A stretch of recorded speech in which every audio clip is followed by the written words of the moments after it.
하나님의 도를 불어이루더라 하는 제목으로 하나님의 말씀을 나누고자 합니다. 바울이 고린도 회당에서 예수를 그리스도라고 증언하는데 유대인들이 대적하여 비방이 아주 거세지자 디도 유스도라고 하는 사람의 집에 가서 거하며 말씀을 1년 6개월간 이렇게 가르칩니다. 그런 가운데 해당장 소스테네와 그의 온 집안이 예수를 믿고 세례를 받게 되어지고 고린도에 있는 많은 사람들도 이렇게 예수를 믿고 세례를 받게 되어집니다.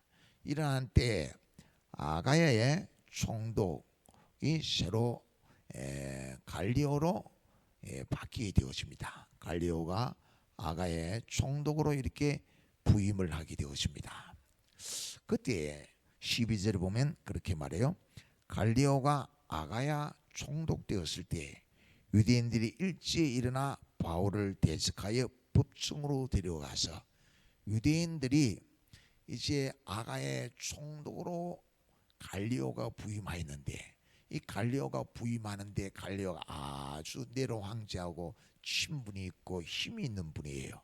그래서 이제 이 바울을 고소해가지고 아무래도 유대인의 숫자가 많으니까 그리스도인들보다 이제 바울이 이 복음을 전하지 못하도록 딱 만들어야겠다 계획을 세워가지고 유대인들이 법정에 가서 갈리오 총독에게 고소를 합니다.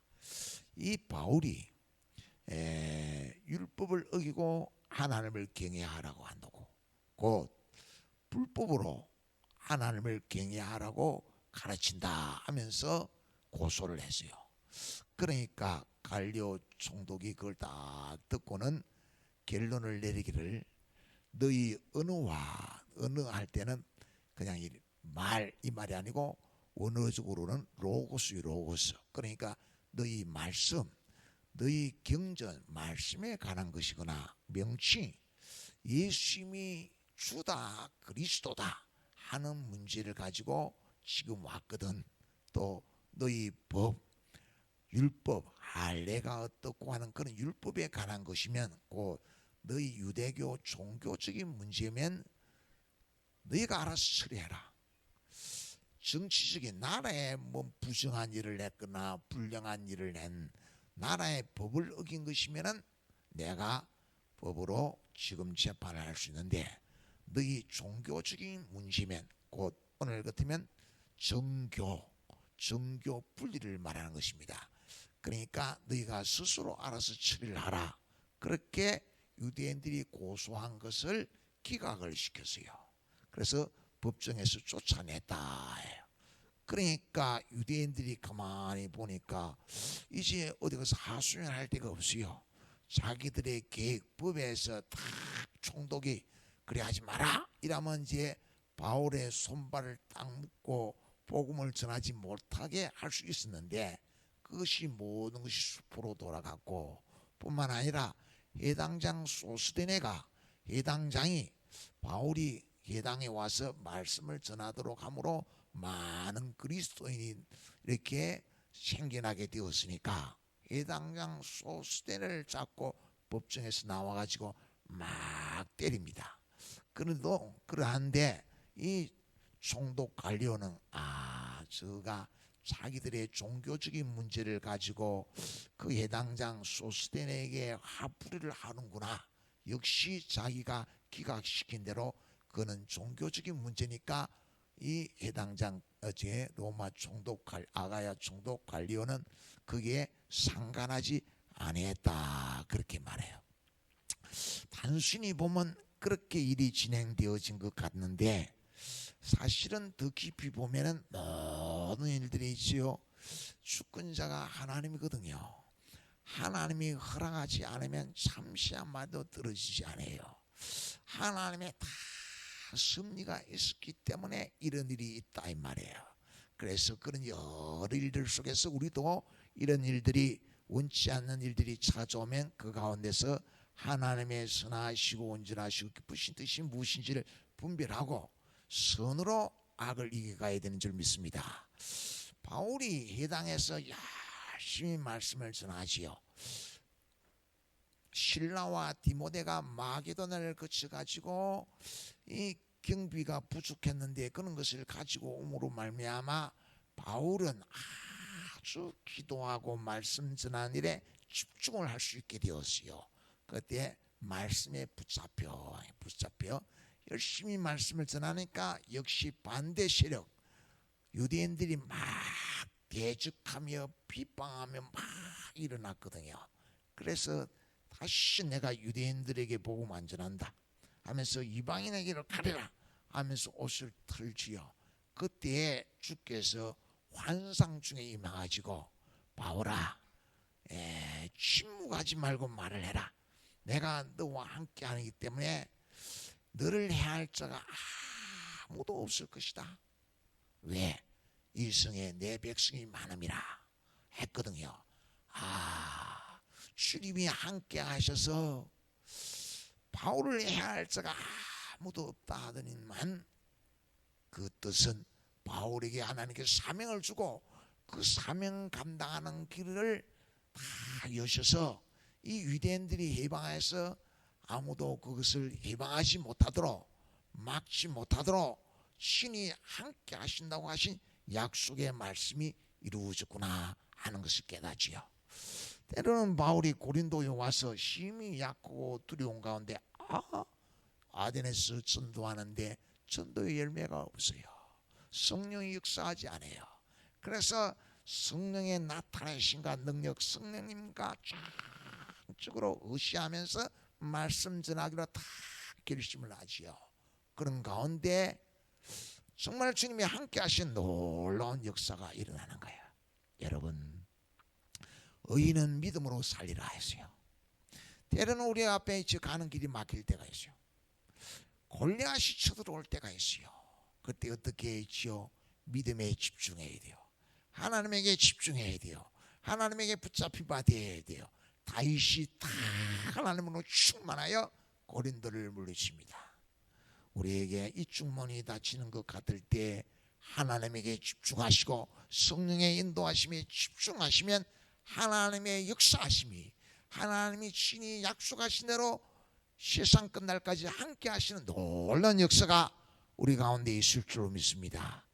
아니 상상도 못하도록 이 갈리오가 아가야 총독으로 부임했는데 너희가 종교적인 문제는 너희끼리 스스로 처리하라 라고 결정 내림으로 이런 문제로 다시는 법에 가서 고소할 수 없게 되어져요. 나중에 바울이 예루살렘에 올라가서 체포되는 일이 있는데 그때 베스도 총독은 바울의 이야기를 듣고 너는 가이사 앞에 가서야겠다 하고 로마로 가는 길을 열어주시오. 하나님이 함께 하셔서 그 일을 여셨다 하는 거예요. 그런데 그렇게 이 갈리오 총독이 딱 판결을 하고 나니까 유대인들이 할 말이 없단 말이에요. 그래서 좀 전에도 이야기했습니다만 회당장 소스데네를 잡고 막 때렸어요. 회당장 소스데는 바울의 말을 듣고 온 지방과 더불어 예수를 믿게 되어지는데 성령의 나타나심은 그런 환난 가운데 어떤 열매를 맺게 하는가? 고린도전서 1장 1절입니다. 다시 시작.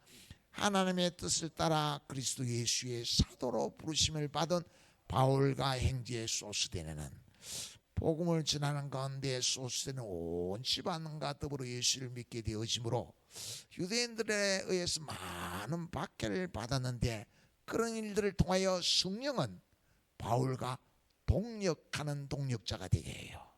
동력자가 되게 해서 바울과 소스데는 고린도 교회에 이 편지를 보내는데 함께 이 편지를 기록해서 보내는 발송자가 되어 발송자 사도로 부르심을 받은 바울과 행제의 소스데는 좀 전에도 이야기했어요. 의인은 믿음으로 말미암아 살리라. 이사야서 26장 3절은 그래요.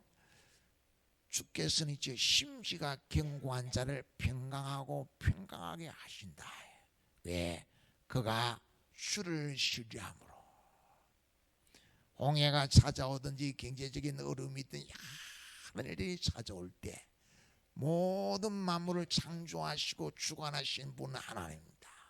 경제적인 어려움, 세상의 여러 일들 속에 다 하나님의 뜻이 있는 것입니다. 그래서 우리의 믿음을 정금 같은 믿음으로, 반석에 씌우신 믿음으로, 주님을 신뢰하는 믿음으로 씌우시는데, 그런 일들 속에 누가 주님이 주시는 샬롬, 평강을 누리는가?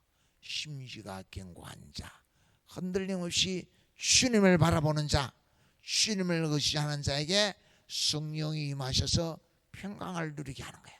소스대네는 예당장으로서 유대인들에게 많은 박해를 받지만 예수님을 딱 믿게 됨으로 부활이요 생명의 신 예수로 말미암아 천국의 소망을 누리면서 주님의 위로하심과 평강을 누리면서 많은 환난 가운데 바울 편에 서서 바울과 동력하는 사람, 이게 우리 가운데 임하신 성령이 세상 끝날까지 그렇게 일하시는 거예요.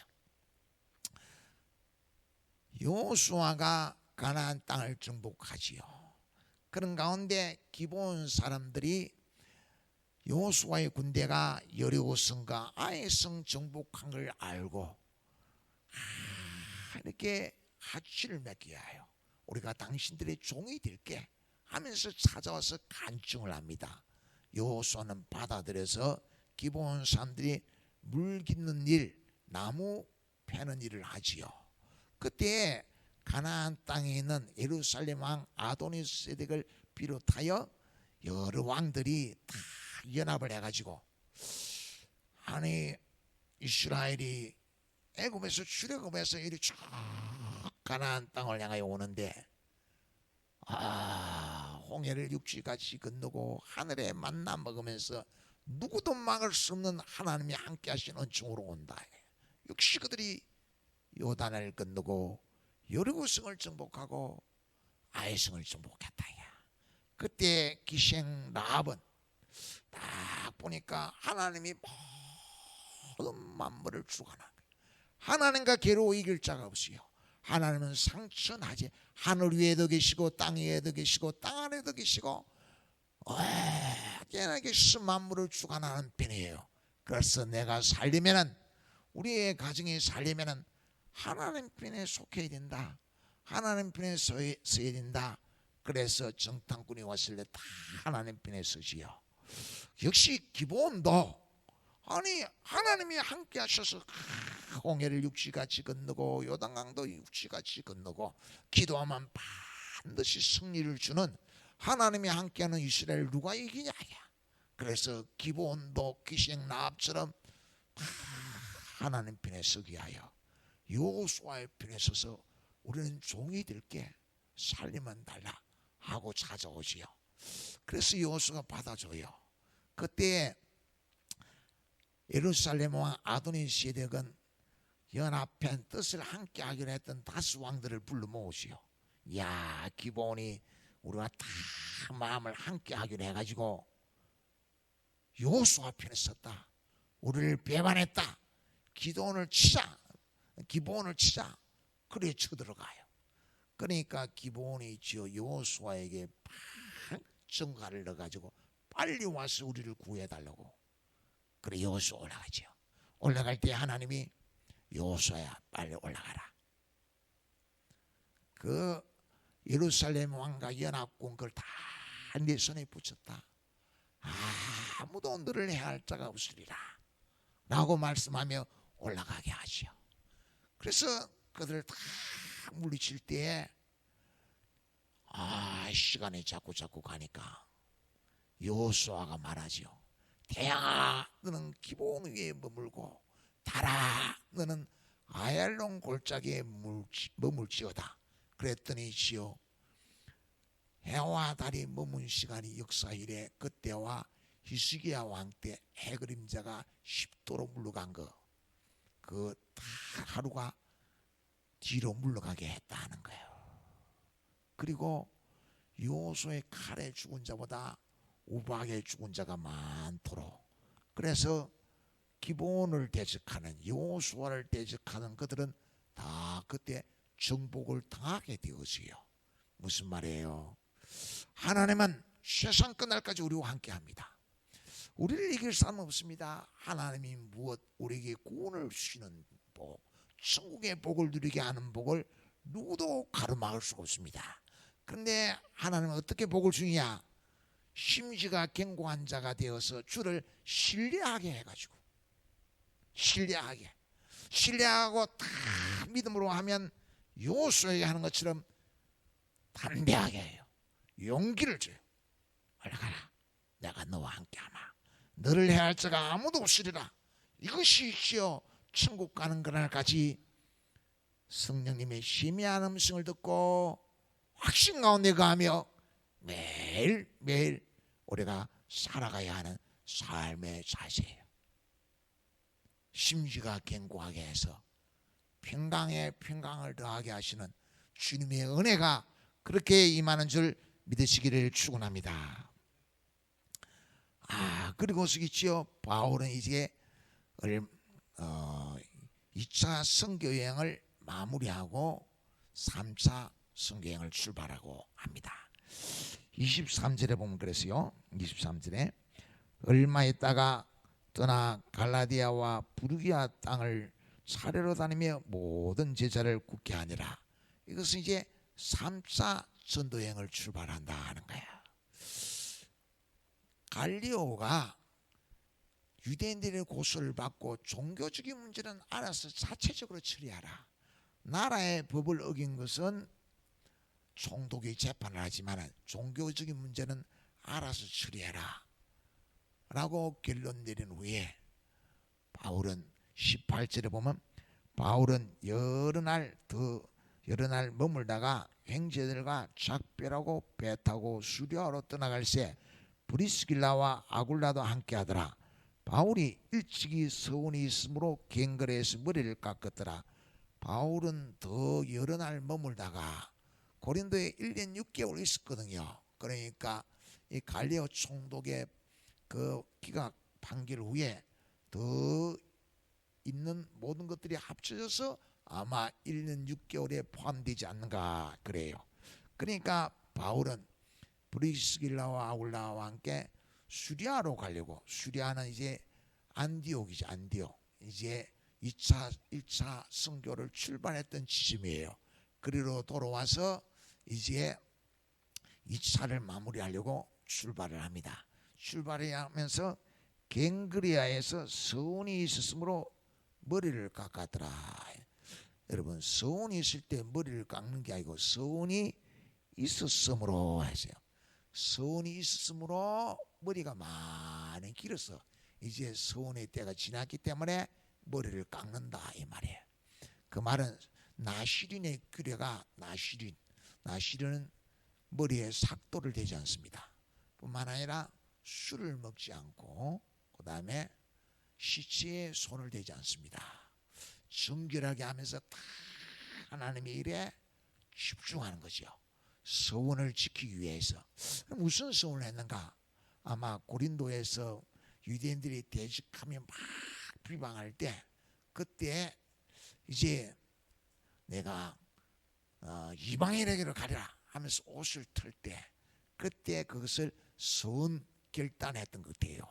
그러니까 바울이 지금 고린도에 1년 6개월 있었으니까 1년 6개월 동안 머리를 깎지 않았죠. 그런데 그 1년 6개월 동안 역시 바울은 해당에서 복음을 전하지 않았었어요. 그리스보의 집에서 말씀을 쭉 전했거든요.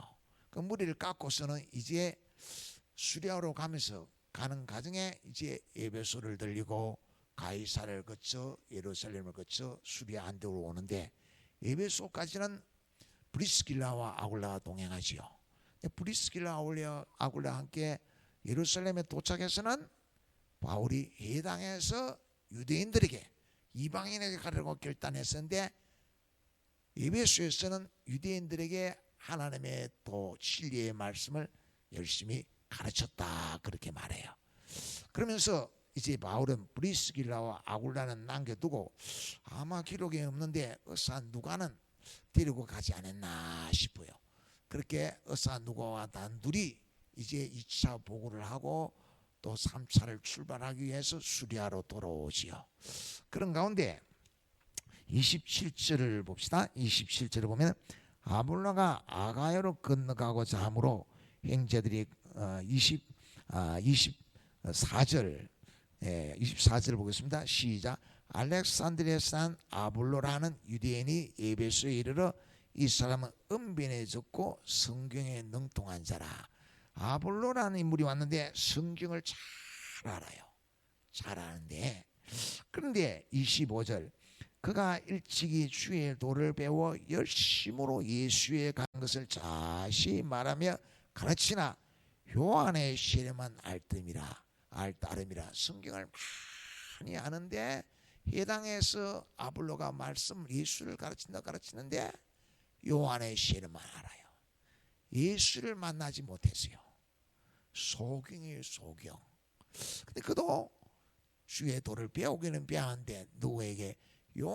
세례 요한의 제자들에게 배웠던 것 같은데 십자가의 은혜와 부활에 대해서 몰라요. 그러니까 그것을 딱 브리스길라와 아굴라가 딱 듣고 있었는데 가만히 보니까 예수를 만나지 못했어요. 성령 세례를 받지 못했어요. 전통적인 유대교 교인이에요. 예수를 믿는 사람이 아니에요. 그래서 브리스길라와 아굴라가 데려다가 진리의 말씀을 다 가르쳤어요. 그랬더니 27절에 이렇게 고린도에 와서 아가에 와서 예수를 힘있게 가르쳐서 믿는 사람들에게 많은 유익을 주었고 28절은 이는 성경으로서 예수는 그리스도라고 증언하여 공중 앞에 힘있게 유대인의 말을 이기더라. 이 아볼로가 딱 말씀을 전하니까 성령의 나타나심에 의해서 많은 사람들이 예수를 믿는 자가 되더라. 유대인들처럼 복음 전한 자를 비방하는 자가 아니고 믿는 자가 되더라. 그렇게 아볼로가 변화되어졌다 하는 것을 가르쳐 주고 있어요. 여러분, 변화되었다. 요한의 세례와 반대적인 개념을 성령 세례라 그래요. 성령 세례. 우리 성령 세례에 대해서 여러 가지 잘못된 견해들이 많아요. 그걸 우리가 알아야 돼요. 성령 안에서 사는 법을 알아야 돼요. 고린도전서 12장 3절은 주의 영이 아니고는 주를 그리스도라고 시인할 수 없다. 성경을 많이 알아도 그것 갖고는 예수님을 주라고 믿고 시인할 수 없는 거예요. 성령의 역사하심을 통하여 주는 그리스도라고 시인하게 되어지는 거예요. 그걸 성령 세례, 그게 성령 받은 거예요. 성령 받은 거. 그게 구원 받은 거예요. 구원 받은 거. 자, 고린도전서 1장 21절 22절 봅시다. 시작. 기름을 부으신 이는 하나님이시니 그가 또한 우리에게 인치시고 보증으로 우리 마음에 성령을 주셨느니라. 그냥 우리가 교회에서 세례 줄 때 세례 문답하죠. 믿습니까? 믿습니다. 그것은 이제 예식이고 증인들 앞에 하는데 그 중에 그 진실이 성령에 의해서 고백하면 성령 세례 받은 기고, 그렇게 말하는 사람 중에 영적 기도했니 어떤 해도 예수를 안 믿는 사람, 아직까지 진짜 예수를 주로 믿지 않는 사람들이 많이 있을 수가 있어요. 그런데 성령이 임하셔서 다 예수님을 주라고 시인하도록 하면서 인을 친다 할 때는 너는 내 것이다. 두려워하지 말라. 내가 너를 지명하여 부른다는 너는 내 것이라. 물 가운데로 지날 때 물이 너를 침몰지도 못하고 불 가운데로 지날 때 불이 너를 사르지도 못하리라. 그렇게 다 책임지겠다. 너는 내 것이기 때문에 그렇게 인을 친다. 도장을 값진 너는 내 것이다. 근데 그것은 그러면 도장을 쳤는지 뭐 보이는 건 아니지요. 그건 어떻게 알 수 있느냐? 성령을 보증으로 우리 마음에 주셨다는 게, 보증으로 우리 마음에 성령이 내주에 계시는 거예요. 그럼 이게 성전이 되겠지요. 이 성전이 되면 여기 기도하는 집이 되겠지요. 그게 보증이에요. 보증. 이렇게 기도하는 집이 되면은 이게 성령님의 심야한 소리가 들려. 들리는 소리가 없고 보이는 것 없어도 다 자기에게 하나님의 선하시고 온전하시고 기쁘신 뜻을 분별하는 심야한 소리가 들리지요. 그게 보증으로 주신 것이다. 보증은 고 하나님이 예비하는 복에 이르도록 상속자가 되도록 하나님을 아버지라 부르게 하시고 그 양자의 영을 주셨기 때문에 양자의 영을 주시면 상속자다. 상속자. 그는 현재의 고난은 장차 우리에게 나타날 영광과 좋게 비교할 수 없다. 고난이 오고 시련이 오고 환난이 와도 심지가 탁 견고한 자 되어서 믿음을 지키도록 성령이 우리 가운데 하시면서 상속자가 되게 하는 상속자.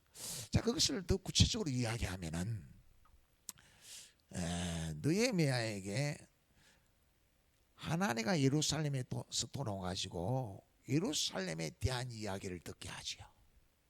그러니까 듣는데 하나님가 아닥사스다 왕 제20년에 딱 듣는데 우리 사로잡힘을 면한 자, 사로잡힌 포로지요.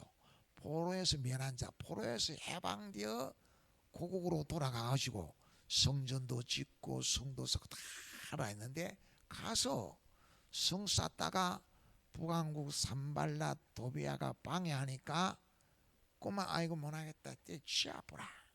그래가지고 성 쌓다가 무너지고 막 망가지고 성문도 막 불타고 막 그러다 방치되어 있다는 게 방치 완전 폐가처럼 되어 있다. 그러니까 느헤미야가 그 소식을 듣고 마음에 너무 슬퍼요. 그러니까 울며 금식하며 기도했다는 거야. 그러면서 왕에게 특별 휴가를 받아가지고 가서 예루살렘 성 쌓는 일을 다 완공하지요. 느헤미야가 왜 그 이야기를 듣고 울며 슬퍼하며 금식하며 기도합니까? 우리 동족들이 하나님이 복을 주어서 다 포로에서 해방되어 고국으로 돌아가지고 성전도 다시 짓고 성도 다시 쌓도록 했는데 그 복을 주는데 그 복을 받아 누리지 못하는 거야. 상속자가 되지 못하는 거야. 그래서 울며 슬퍼하며 기도했다는 거야. 그러면서 예레미야는 그런 가운데 하나님의 선하신 손이 도우셔서 다 돌아와서 성 쌓는 일을 다 완수하지요. 예레미야는 상속자의 복을 받은 거예요. 복의 통로가 된 거예요. 또 다른 거 하나 얘기하면 이스라엘 백성들이 모세에게 하나님이 은혜를 베푸셔서 이스라엘 백성을 다 이끌어 적과 꾸려는 가나안 땅에 하나님의 약속의 땅에 들어가도록 하는 것이 상속자의 복을 받아 누리는 거예요. 그런데 그 복을 어떻게 합니까? 우리 가운데 성령이 내주에 계시면서 진리 가운데로 인도하는 거야. 성령이 어떻게? 그게 보증이에요. 보증. 심야한 음성이 들리는 거야. 들리는 소리가 없어도 홍해 앞에서 다 원망하고 불평하고 음행하고 우상숭배하고 누가? 상속자의 복을 받아 누리지 못한 사람. 성령을 받은 사람은 약속의 말씀을 믿고 기도하는 거예요. 하나님의 구원하심을 보라. 그러니까 하나님이 피할 길로 인도해요. 홍해를 육지같이 건너게 해요. 강야를 만나 먹으면서 가게 해요. 강야 40년을 그렇게 건너게 해요. 그렇게 요단강을 건너게 해요. 그렇게 가나안 땅을 차지하게 해요. 하나님이 예비해 놓은 복을 상속받게 해요. 상속자가 되도록 그렇게 예비해 놓은 복을 받아 누리도록 하기 위하여 성령이 우리 가운데 계시면서 역사하는 거예요. 그게 보증이에요. 아무것도 염려하지 말고 기도해라. 선으로 악을 이겨라. 말씀을 붙잡아라. 그렇게 신뢰함으로 하나님을 바라보고 하나님을 차지하도록 그렇게 우리에게 약속의 복을 받아 누리는 하나님의 상속자 되도록 상속자가 될 수밖에 없도록 보증으로 성령이 내주에 계시는 거야. 성령실을 받은 거야. 그래서 성령 시를 받은 사람은 성령의 심야한 음성을 듣는 거예요. 아, 이게 원망할 건가, 염려할 건가, 기도할 건가, 사람의 지혜를 붙잡아야 되는가, 말씀을 붙잡아야 되는가. 여러분, 그렇게 우리에게 하나님의 은혜를 베푸신 줄 믿으시고 매일매일 성령님의 인도를 따라 신뢰하면서 말씀을 붙잡고 기도하면서 예수님 안에 평강을 누리고 누리는 아름다운 복된 성도가 되기를 축원합니다.